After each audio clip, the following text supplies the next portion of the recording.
అందరికీ నమస్కారం. Welcome to it's you TV. ప్రస్తుతం మనతో పాటు ఉన్నారు ప్రముఖ జ్యోతిష్య వాస్తు పండితులు, ప్రత్యంగిర దశమహావిద్య ఉపాసకులు గుండెపూడి శివసుధీర్ శర్మ గురువుగారు.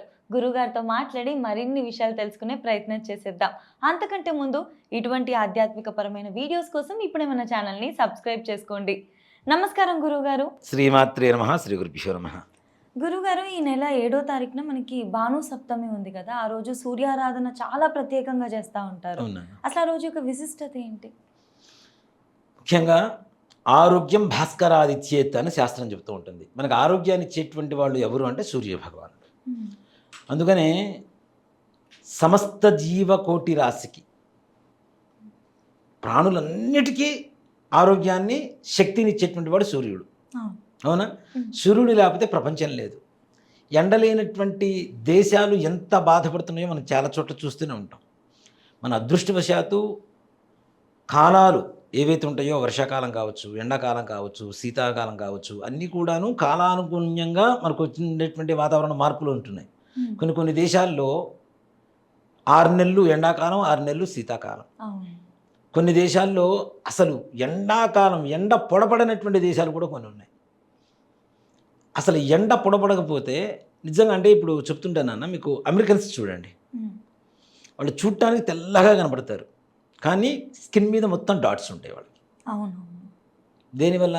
సూర్యరశ్మి సరైనటువంటి విధానంలో వాళ్ళకి రాకపోవడం వల్ల. మనకి మన భారతదేశంలో ఉన్నటువంటి వాళ్ళకి అలాంటి మచ్చలు ఉండవు తొందరగా.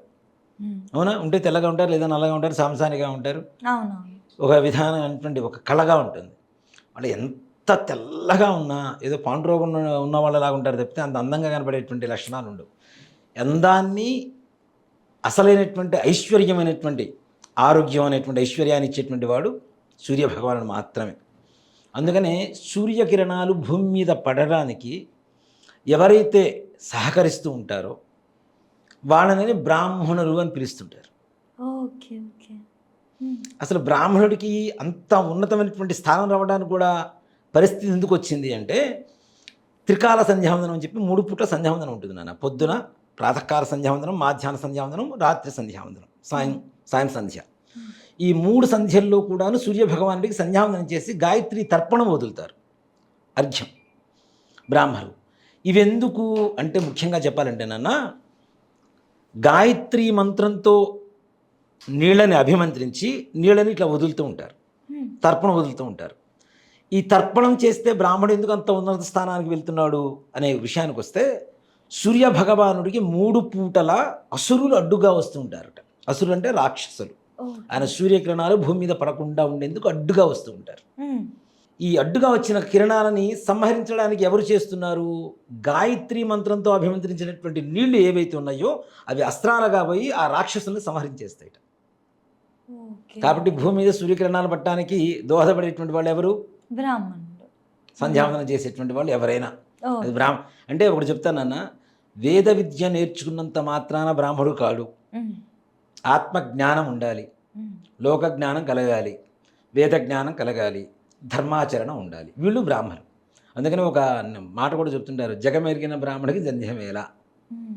ప్రపంచంలో నేను బ్రాహ్మణం తెలిసిన తర్వాత నాకు జంధ్యంతో పని లేదని కాదు దాని అర్థం కూడా.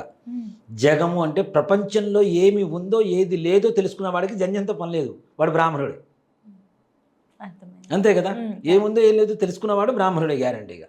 కాబట్టి ఈ సూర్య భగవానుడికి అత్యంత ప్రీతికరమైనటువంటి వాడు బ్రాహ్మణులు అని చెప్తాం. ఎందుకంటే సంధ్యావందనం చేస్తారు, అర్ఘ్యప్రదానం వదులుతారు, ఆయనకి చుట్టూ ఉండేటువంటి రాక్షస సంహారం చేస్తారు, ఆయన కిరణాలు భూమి మీద పట్టడానికి దోహదపడతారు. కాబట్టి అలాంటి సూర్య భగవానుడికి ఇష్టమైనటువంటి, ఆయన పుట్టినటువంటి తిథి ఏమిటి అంటే సప్తమి తిథి రోజున పుట్టారు ఆయన. అందుకని మన రథ సప్తమి చేసుకుంటాం మాఘమాసంలో. రథసప్తమి అంటే ఆయన జన్మదినం. అలాగే భానువాసరం. భానువారం అంటే ఆదివారం. ఓ మాట చెప్పాలి అంటే ఆదివారం అంటాం. ఆదివారం అంటే అధిపతి ఎవరు? సూర్య భగవానుడు. ఆది అంటే 2 వస్తాయి నాన్న. ఆది అంటే మొదలు అని కూడా వస్తుంది కదా. అంటే మొట్టమొదటిగా మనకి ప్రపంచంలో ఉన్నది ఎవరు? కంటి కనబడేటువంటి దైవం అంటే సూర్య భగవానుడు, పొద్దున్న లేవగానే. అందుకనే ప్రతి ఒక్కళ్ళు కూడా సూర్యుడికి ఎప్పుడు కూడా కృతజ్ఞత కలిగి ఉండాలి. ఆయనకి ఎప్పుడూ కూడాను భక్తిపూర్వకమైనటువంటి, మర్యాదపూర్వకమైనటువంటి స్థితిలోనే మనం ఉండాలి. సూర్య భగవానుడు వచ్చిన తర్వాత లేవద్దు అని చెప్పడానికి కారణం అదే, ఆయన వచ్చే లోపలే లేవాలి. నిజంగా సూర్యోదయం కాకముందు నిద్ర లేచి పనులు చేసుకునేటువంటి వాళ్ళ జీవన విధానం ఒక విధంగా ఉంటుంది. సూర్యుడు భగవానుడు వచ్చిన తర్వాత లేచి స్నానాలు చేసి దంతధమనాలు చేసేటువంటి వాళ్ళ విధానం ఒకలాగా ఉంటుంది. మీరు పొద్దున్నే లేచే వాళ్ళకి లేజినెస్ ఉండదు. అవును, 100%. సూర్య భగవానుడు కిరణాలు భూమి మీద పడకముందే, నీటి మీద పడకముందే ఆ నీటితో స్నానం చేయమని చెప్తారు. ఆ నీటితో స్నానం చేయమని చెప్తాం మనం, అవునా? అలాంటి నీళ్ళని స్నానం చేయాలంటే మనం ఎన్నింటికి లేవాలి? బ్రహ్మముహూర్తంలో లేవాలి. 4ంటికి స్నానం చేయాలి. మనకి 4 గంటలకు స్నానం చేస్తే దేవతా స్నానం అంటాం, ఋషి స్నానం. 5 గంటలకు స్నానం చేస్తే దేవతా స్నానం అంటాం. 6 గంటలకు స్నానం చేస్తే మానవ స్నానం అంటాం. 6 తర్వాత చేసే స్నానాన్ని రాక్షస స్నానం అంటాం. ఇప్పుడు అందరూ చేస్తున్నటువంటి స్నానాలు ఒక మాట చెప్పానంటే, సూర్య భగవానుడు రాకముందే మనం నిద్ర లేచి ఆయనకి ఇవ్వాల్సినటువంటి మర్యాద. అంతేకాకుండా దక్షయజ్ఞంలో దక్షుడు సూర్య భగవానుడి దంతాలు రాలకొడతాడు. ఆయనతో గొడవ జరిగినప్పుడు ఈ దంతాలు లేవు కాబట్టి సూర్య భగవానుడికి ఆయన వచ్చిన తర్వాత, ఇప్పుడు సింపుల్గా ఒకటి చెప్తాను అన్న, నా దగ్గర 1 కేజీ బంగారం ఉంది, పక్కవాడి దగ్గర ఏమీ లేదు, నేను వేసుకొని అని తిరుగుతుంటే ఏంటి దాని అర్థం? నాకు ఉంది చూడరా అని. ఓకే ఓకే, అర్థమవుతుంది. అంతేగా, పక్కవాడు బాధపడుతుంటాడా లేదా? లేనివాడు, అవునా? సూర్య భగవానుడికి దంతాలు లేని కారణం చేత దంతధావనం ఆయన వచ్చిన తర్వాత చేయొద్దు అని చెప్తాం. బ్రషింగ్, ఓకే ఓకే, ఆయన వచ్చిన తర్వాత చేయొద్దు. అది కూడా ఆరోగ్యానికి ఒక మంచి సూత్రం, ఆరోగ్య సూత్రంలో పొద్దునే చేయటం వల్ల. ఇలా కొన్ని ఆరోగ్య సూత్రాలు నేర్పిస్తూ ఆరోగ్యాన్ని సంపూర్ణంగా మనకి ప్రసాదించేటువంటి వాడే సూర్య భగవానుడు. సూర్య భగవానుడికి మహాసౌరము అనేటువంటి మంత్రాలు ఉంటాయి. సౌరము అంటే సౌర కుటుంబం అంటేనే సూర్య కుటుంబం. ఓ మాట చెప్పానంటే మహాసౌరం అని చెప్పి మంత్రాలు ఉంటాయి. అరుణము అనేటువంటి కొన్ని మంత్రాలు ఉంటాయి. మనకి అరుణం అంటే 2-3 రకాల అర్థాలు వస్తాయి. అరుణము అంటే ఎర్రటి వర్ణము అని అర్థం. ఓకే, అరుణము అంటే అహ అంటే లేదు, రుణము ఎవరికి రుణము లేనటువంటి వాడు. అందరూ ఆయనకి రుణపడి ఉండాల్సింది తప్పితే ఆయన ఎవరికి రుణం లేడు. అరుణుడు కాబట్టి సూర్య భగవానుడు అనే అర్థం కూడా ఉంటుంది. అరుణుడు అంటే సూర్య భగవానుడు కూడా. అరుణ మంత్రాలు, మహాసౌర మంత్రాలు, ఈ 2 ఏవైతే మంత్రాలు ఉంటాయో నిత్యం పారాయణ చేసినా విన్నా ఏ రకమైనటువంటి రోగాలు దరిచేరవు. సంపూర్ణంగా పూర్వకాలంలో 120 సంవత్సరాలు బ్రతకాలంటే 120 సంవత్సరాలు బ్రతికేవాడు. ఇప్పుడు దాంట్లో అర్ధాయుష్ సగం కూడా లేదు, అవునా? పుట్టిన దగ్గర నుంచి చూసుకుంటే వాడు ఎప్పుడు టపా కడతాడో తెలియదు, ఎప్పుడు టపక్కన కింద పడిపోతాడో తెలియదు. ఆఫ్టర్ కరోనా చూసుకుంటే మరీ ఘోరంగా ఉంది, అవునా?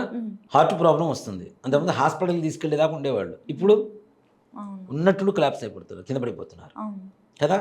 అలాంటి వాళ్ళకి ఇలాంటి భానుసప్తమి ఒక వరంగా చెప్పుకోవచ్చు. Equal to Rathasaptami, equal to Rathasaptami. ఎలాంటి అనారోగ్య బాధలున్నా, అలాగే పితృదేవతల శాపాలు బాధలు ఉన్నా సూర్య భగవానుడి వల్ల సంపూర్ణంగా మొత్తం కూడా ఆ దోషాలన్నీ కూడా పోతాయి. దీంట్లో ముఖ్యంగా చెప్పాలి అంటే సూర్యుడు ఆత్మకారకుడు అని చెప్తాం. నవగ్రహాలలో ఒక్కొక్క గ్రహం ఒక్కొక్క కారకమైనటువంటి యోగాలు ఇస్తూ ఉంటాయి. దాంట్లో ఆత్మకారకుడు ఎవరు అంటే సూర్య భగవానుడు. ఆత్మకారకుడు అంటే మన పెద్దల వల్ల వస్తున్నటువంటి దోషాలు కావచ్చు, పెద్దల ఆత్మశాంతి కావచ్చు, ఇలాంటివన్నీ కూడాను నివృత్తి చేయగలిగినటువంటి వాడు ఎవరు అంటే సూర్య భగవానుడు. దాంతోపాటు గురుడు సూర్య భగవానుడు. ఇప్పుడు అందులో ఇప్పుడు వస్తున్నటువంటి భానుసప్తం ఏదైతే ఉందో యమునా నది పుష్కర కాలంలో వస్తుంది మనకి. పుష్కరం అంటే 12 సంవత్సరాలకు ఒకసారి వచ్చేటువంటి ఒక నదికి వచ్చేటువంటి ఒక పండుగ. ఒక మాట చెప్పారండి, గురు భగవానుడు ఒక్కొక్క రాశిలో ఉంటే ఒక రాశిలో 1 సంవత్సరం పాటు ఉంటాడు అన్న. ఒక రాశి నుంచి ఇంకో రాశికి మారడానికి 1 ఇయర్ పడుతుంది గురు భగవానుడికి. ఈ 1 ఇయర్ కూడా ఈ నదికి పుష్కరాలు ఉంటాయి. ఇంకో రాశికి మారాడు, ఇంకో నదికి పుష్కరాలు వస్తాయి. సింహరాశికి వస్తున్నాడు, గోదావరి పుష్కరాలు ఉంటాయి. కన్యారాశికి వస్తున్నాడు, కృష్ణానది పుష్కరాలు ఉంటాయి. అట్లా ఒక సంవత్సరానికి ఒక నదికి పుష్కరం వస్తుంది. మనకి 12 రాసులు, 12 జీవనదులు. అందుకనే పుష్కర కాలం అంటే 12 సంవత్సరాలు అని చెప్పి పేరు. అలాంటి పుష్కర కాల యోగం యమునా నదికి పుష్కరాలు జరుగుతున్నాయి ప్రస్తుతానికి. 2వ తారీఖు నుంచి మనకి 12వ తారీఖు వరకు ఉన్నాయి. 12 రోజుల పాటు పుష్కరాలు ఉన్నాయి. ఈ 12 రోజుల్లో వచ్చేటువంటి భానుసప్తం ఇంకా విశేషమైనటువంటి భానుసప్తం అని చెప్పుకోవచ్చు.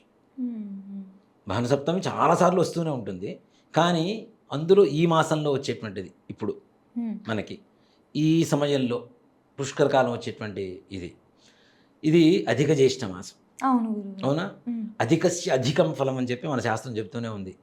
అధిక జ్యేష్ఠ మాసంలో భగవత్ కార్యాలు, ధర్మ దర్శనాలు, దేవాలయ దర్శనాలు, ధర్మకార్యాలు, దానాలు విశేషమైనటువంటి యోగాన్ని ఇస్తాయి. ఒక మాట చెప్పాలి అంటే అలాంటి అధిక మాసంలో భానుసప్తమి కలిసి రావడం, అందులోనూ పుష్కర కాలంలో కలిసి రావడం అనేటువంటిది చాలా విశేషమైనటువంటిది. దాన్ని మన దగ్గర ఒక 1000 రూపాయల నోటు ఉంది నాన్న, ఓ 2000 రూపాయల నోటు ఉంది మన దగ్గర. ఇప్పుడు 1000 రూపాయలు లేవు కాబట్టి చెబుతున్నాను. 2000 రూపాయల నోటు ఉంది. ఈ 2000 రూపాయలని తాగుబోతు చేతిలో ఉంటే తాగుతూ ఉంటాడు, తిండిబోతు చేతిలో ఉంటే తింటూ ఉంటాడు. అదే మంచివాడి చేతిలో ఉంటే ధర్మకార్యాలకు వినియోగిస్తాడు. ఈ భానుసప్తమి కూడా మన దగ్గర ఉన్నటువంటి 2000 రూపాయల నోట్ల కట్టలని చెప్తా. దాన్ని ఎలా సద్వినియోగపరచుకుంటే అలా వాడుకోవచ్చు. వాళ్ళ చేతిలో ఉంది. అంత గొప్ప రోజు భానుసప్తమి. ఆయన పుట్టిన తిథి కలిసి వస్తుంది, వారం కలిసి వస్తుంది, అధిక మాసంలో వస్తుంది, పుష్కర కాలంలో వస్తుంది. ఇన్ని రకాల కాంబినేషన్స్ చాలా తక్కువగా జరుగుతుంటాయి మనకి. ఇలాంటి రోజున ఎవరైనా సరే చిన్న రాగి ప్లేట్ తీసుకొని, కాపర్ ప్లేట్ తీసుకొని, దాంట్లో ఎర్రచందనం అంటే మనకు పూజా స్టోర్స్లో ఎక్కడైనా దొరుకుతుంది. రక్త చందనం అంటారు దాన్ని. ఎర్రచందనం ఓ మాట చెప్పంటే పుష్ప సినిమా మొత్తం దాని మీదనే నడిచింది. ఎర్రచందనం అంటాం కదా, ఆ ఎర్రచందనాన్ని తీసుకొని పొడి తీసుకొని, లేదా ఎర్రచందనం మనకి చెక్క దొరికింది, దాన్ని ఇట్లా మనం నేల మీద నీళ్లు వేసి మొత్తం సాత్తూ ఉంటే ఎర్రగా వస్తుంటుంది మనకి. దాన్ని తీసుకొని చక్కగా రౌండ్గా ఇది వేసి 12 కిరణాలలాగా, సూర్యకిరణాలు ఎలా ఉంటాయి మనకి, 12 కిరణాలు పెట్టేసండి. వాటికి మధ్యలో ఓం సూర్యాయ నమః, లేదా ఓం అరుణాయ నమః, లేదా ఓం ఆదిత్యాయ నమః, లేదా ఓం భానవే నమః, లేదా ఓం ఖగాయ నమః. ఇవన్నీ కూడా సూర్యభగవానుడి పేర్లే. వీటిల్లో మీ ఇష్టం వచ్చిన నామం రాసుకోండి. రాసుకొని ఒక గరిక, చిన్న గరిక ముక్క పెట్టి దాంట్లో యాలుకలు, లవంగాలు, జాజికాయ, జాపత్రి, పచ్చకర్పూరం, కొద్దిగా తేనె వేసి, మందారం పూలు ఉంటాయి కదా, ఎర్రటి మందారం పూలు, మందారం పుష్పం తీసుకొని ఆ ప్లేట్లో పెట్టి కొద్దిగా చేతిలో నీళ్లు పోసుకొని, ఆదిత్య హృదయం అని ఒకటి ఉంటుంది నాన్న, మంత్రాలు ఉంటాయి, చక్కగా చదవండి లేదా వినండి. వింటూ ఆ నీళ్లు చేతిలో పట్టుకున్న తర్వాత ఆ నీళ్ళని దాంట్లో వదిలిపెట్టేసి సూర్యభగవాన్, ఇదంతా తులసికోట దగ్గర చేయండి. సూర్యభగవాన్ అంటే తులసికోట అంటే బయటే ఉంటుంది కాబట్టి అక్కడ చేసి, గోధుమ రవ్వ, పంచదార కలిపినటువంటి కేసరి అని చేస్తుంటాం మనం, హల్వా ఏదైనా సరే గోధుమ రవ్వతో, గోధుమ పిండితో తయారు చేసింది ఏదైనా సరే స్వామివారికి నివేదన పెట్టి, ఈ నీళ్లు వదిలేరు కదా, ఆ నీళ్ళని తీర్థంగా తీసుకోండి, గోధుమ రవ్వ ప్రసాదంగా తినండి. తప్పనిసరిగా సూర్యభగవానుడి వల్ల వచ్చేటువంటి సంపూర్ణమైనటువంటి అష్టైశ్వర్యాల్లో మొట్టమొదటి ఆరోగ్యమే. అలాంటి ఆరోగ్యం సంపూర్ణంగా ప్రతి మనిషికి దొరుకుతుంది. ఎవరింట్లో అయితే అనారోగ్య పాలై బాధపడుతున్నారో వాళ్ళకి చేయడం ద్వారా 100% ఈ తీర్థం మనం ఒక్కడమే కాదు, మన చుట్టుపక్కల ఉండేటువంటి వాళ్ళకు కూడా ఇవ్వండి. అనారోగ్యం అనేది ఒకటే చెప్తానా, మన ఇంట్లోనే కాదు, చుట్టుపక్కల ఉండేటువంటి వాళ్ళ వల్ల కూడా మన దరి చేరుతూ ఉంటుంది. పక్కవాడు దగ్గుతుంటే ఇన్ఫెక్షన్ వస్తుంది, పక్కవాడి ఇంట్లో జలుబు ఉంటే మనకు వస్తూ ఉంటుంది. కరోనా కూడా అంతేగా మొన్నదాకా కదా. అంటే అంటు రోగాలు కూడా, వైరస్ అంటాం కదా, ఈ కోల్డ్ వల్ల, ఫీవర్ వల్ల ఒకళ్ళకి వస్తే అందరికి వస్తున్నాయి వైరల్ ఫీవర్స్. అవి ఎందువల్ల? వైరస్సే కదా. కాబట్టి అలాంటి వైరస్ పక్క వాళ్ళ దగ్గర నుంచి మనకు రాకుండా ఉండాలంటే పక్క వాళ్ళు కూడా బాగుండాలి. సర్వే జనా సుఖినో భవంతు, అందరూ బాగుండాలి, అందరూ మనం ఉండాలి. కాబట్టి పక్క ఇంటి వాళ్ళకు కూడా తీర్థం ఇవ్వండి. వాళ్ళకు కూడా ఈ రకమైనటువంటి విధానాన్ని తెలిపి వాళ్ళతో కూడా చేయించండి. సంపూర్ణంగా అందరూ ఆయురారోగ్యేశ్వర్యాలతో సుఖంగా ఉంటారు. అసలు చాలా చాలా బాగా చెప్పారు గురుగారు. అంటే మనం పొద్దున ఎందుకు లేవాలంటారు, ఎందుకు బ్రష్ అంతకు ముందే చేయాలంటారు, ఇవన్నీ తెలుసు, కానీ వాటి వెనుకున్న స్టోరీ ఏంటి, రీజన్ ఏంటి అనేది ఎవరికీ తెలియదు. చక్కగా అసలు వాటి వెనుకున్న కారణాలు ఏంటో తెలియజేశారు. అంతేకాకుండా చెప్పారు కదా 2000 నోట్ అని ఎగ్జాంపుల్ అందరికీ అర్థమయ్యే విధంగా ఎలా సద్వినియోగం చేసుకుంటాం ఈ సువర్ణ అవకాశం అని చెప్పేసి వాళ్ళ చేతుల్లోనే ఉంటుంది. అంతేనన్నా. చాలా చక్కగా వివరించినందుకు మనస్ఫూర్తి ధన్యవాదాలు గురుగారు. శ్రీమాత్రే నమః. శ్రీ గురుభ్యో నమః.